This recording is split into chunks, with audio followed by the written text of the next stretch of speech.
दुर्योधन अधर्मी क्यों था? कौरव वंश में जन्मा दुर्योधन अधर्मी क्यों था? क्या आप जानते हैं दुर्योधन अधर्मी क्यों था? दुर्योधन अधर्मी क्यों था? हस्तिनापुर के कार्यकारी महाराज धृतराष्ट्र और महारानी गांधारी के 100 पुत्रों में से सबसे ज्येष्ठ दुर्योधन थे। गांधारी के होने वाले 101 बच्चों का जन्म से पहले का विकास अलग अलग धड़ों में हुआ था। 101 धड़ों में से 100 पुत्र एवं एक पुत्री ने जन्म लिया।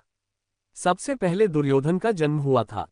जब दुर्योधन का जन्म हुआ तो वह रोने के बजाय गधे की तरह रेंकने लगा और जन्म लेते ही बोलने भी लगा था। दुर्योधन के जन्म का समय इतना अशुभ था कि उस समय उपस्थित महर्षि वेदव्यास एवं हस्तिनापुर के राजपुरोहित कृपाचार्य ने इस बच्चे को त्यागने योग्य बतलाया। साथ में ये भी कहा कि यह बालक आगे चलकर हस्तिनापुर के विनाश का कारण बनेगा। परंतु पुत्र मोह में धृतराष्ट्र और गांधारी ने ऐसा करने से मना कर दिया। क्रोध का मानवीय रूप। दुर्योधन क्रोध के मानवीय रूप थे। महाराज धृतराष्ट्र जन्मांध थे, परंतु महाराज धृतराष्ट्र केवल आंखों से ही अंधे नहीं थे अपितु मोह में भी अंधे थे।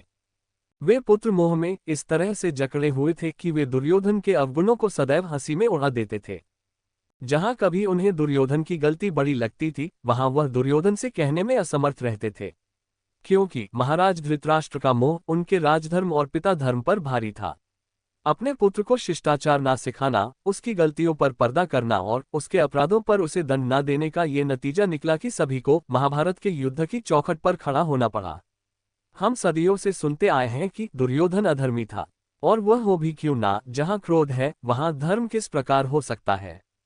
मामा शकुनी का प्रभाव। क्रोध का जन्म अहंकार से होता है, और जहां अहंकार है वहां धर्म डगमगा जाता है। दुर्योधन के मामा शकुनी के लिए उनका भांजा दुर्योधन अति प्रिय था। यह मामा भांजे की जोड़ी क्रोध और कुटिलता की जोड़ी थी। इस जोड़ी ने साथ मिलकर कितने ही अपराध किए। दुर्योधन के अपराध कर्म तो बाल्यकाल से ही शुरू हो गए थे, जब उसने अपने चचेरे भाई भीम को विष देकर मारने का प्रयास किया था। हालांकि भीम बच गए थे।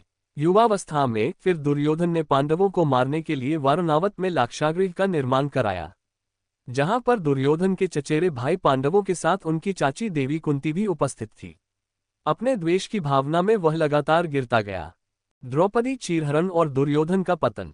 द्रौपदी चीरहरण उसके पतन का एक और ज्वलंत उदाहरण है, और अंततः उसका पूर्ण पतन तो तब हुआ जब श्री हरि नारायण स्वयं युद्ध टालने के लिए मैत्री संदेश लेकर हस्तिनापुर आए। दुर्योधन ने उन्हें बंदी बनाने का प्रयास किया था। दुर्योधन को अनेक अवसर मिले, परंतु हर बार उसने सिद्ध किया कि क्रोध केवल विनाश जानता है। अहंकार, द्वेष, घृणा, ईर्ष्या की जड़ें इतनी गहरी थी दुर्योधन में कि धर्म तक वो कभी पहुंच ही नहीं पाया।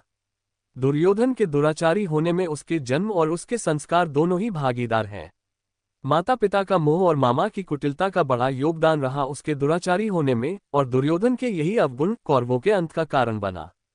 दोस्तों, आशा है आपको ये कहानी पसंद आई होगी, तो प्लीज लाइक करें, कमेंट करें और अपने फ्रेंड्स के साथ शेयर भी करें। इसी तरह की मजेदार हिंदी स्टोरीज के लिए हमें सब्सक्राइब करें। Please please please. थैंक्स।